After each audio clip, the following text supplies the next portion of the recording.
everyone. My name is Baba Bomani. Find more about me at BabaGotB.A.R.S.com. Welcome to Baba Bomani's basement. If you found your way to this video, you've probably seen me online or in person talking about bars, the Bomani Arma writing system. This is a way to turn any lesson into a rhyme, helping scholars learn more about a particular lesson and ELA at the same time, because rapping is the art and engineering of language divided by math.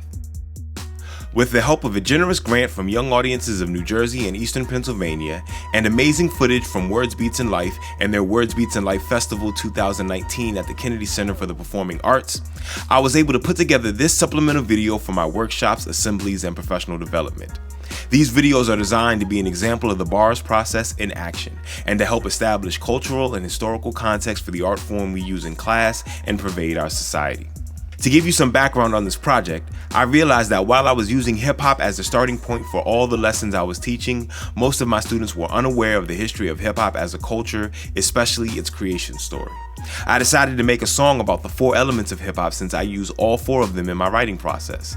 The 3 musical elements, DJing, MCing, and breaking, all involve the skill of counting bars or measures. This is another crucial skill to the songwriting process. Since I cannot just assume all of my students know how to count bars, I decided to create a song that accomplished 2 goals at once. First, teach the students how to do a simple 4 count of music, as well as being able to move to a beat with a simple left to right 2-step.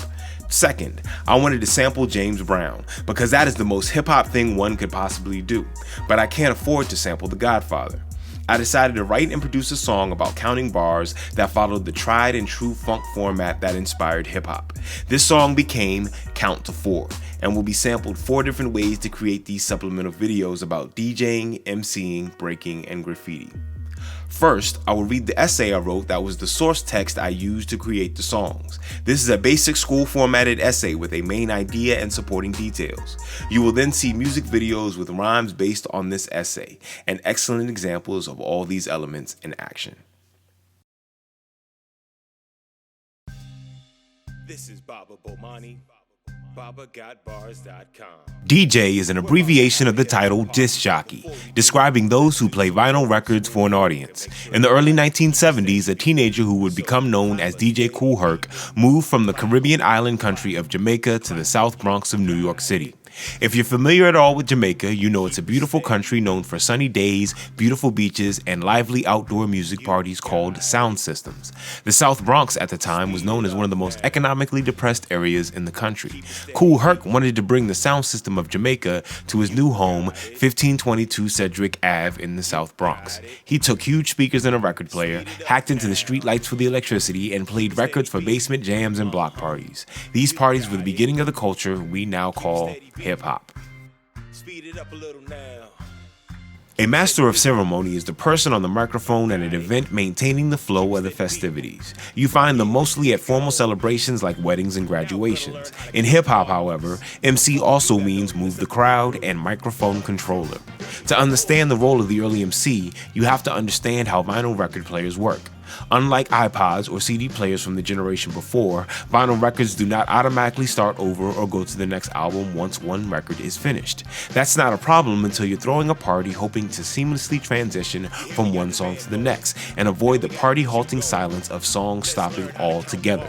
To solve this, hip-hop MCs would use call and response and acknowledge people in the crowd, a tactic very similar to the Jamaican sound system tradition called toasting.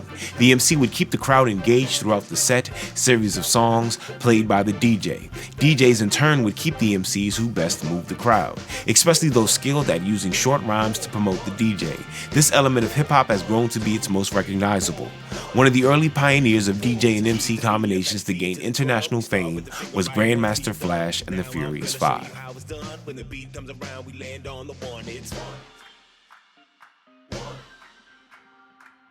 In order to understand the dance style of breaking, we must first understand the music DJs were playing and how they were playing it. At the earliest hip-hop parties, the hottest funk records of the 70s were in rotation, including the music of icons like James Brown and George Clinton. James Brown, often called the Godfather of Soul, had a huge band called the JBs. At its height, the band had 2 drummers, a bass player, guitar player, keyboard player, 4 horn players, 3 background singers, 3 or more background dancers, and a hype man. Ironically, the hip-hop dancer's favorite parts of his music was when James Brown would tell the musicians to stop playing and let the drummer play by himself. This section is known as the break. Playing to their audiences, DJs developed techniques to make the break last longer.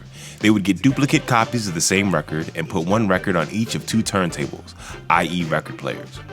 Between the two record players was a mixer. The mixer included several buttons, the most important being a lever called a slider that you could move left to right. As it moved left, it turned down the volume on the right player while turning up the volume on the left. The same could be done in reverse. The DJ would then line up both records to the same place on the song's break and play one.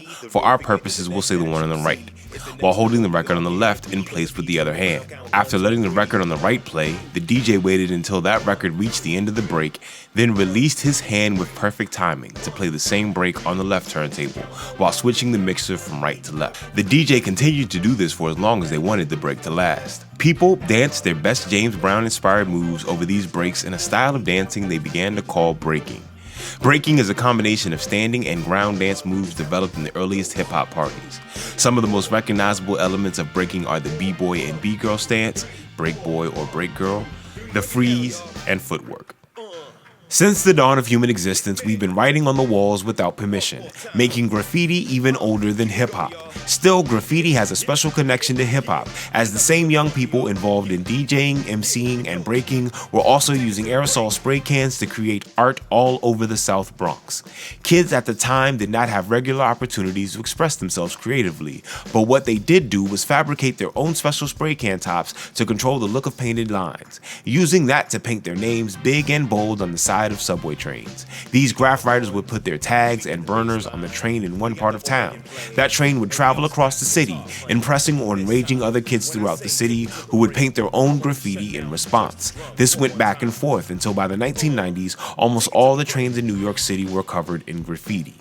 To be clear, graffiti, the art of painting on walls without the wall owner's permission, is strictly illegal, so do not try this at home. However, the style that these early graffiti writers developed has become an iconic part of American art. In fact, some of the previous generation's illegal graffiti writers now have successful careers painting in that style with permission for money.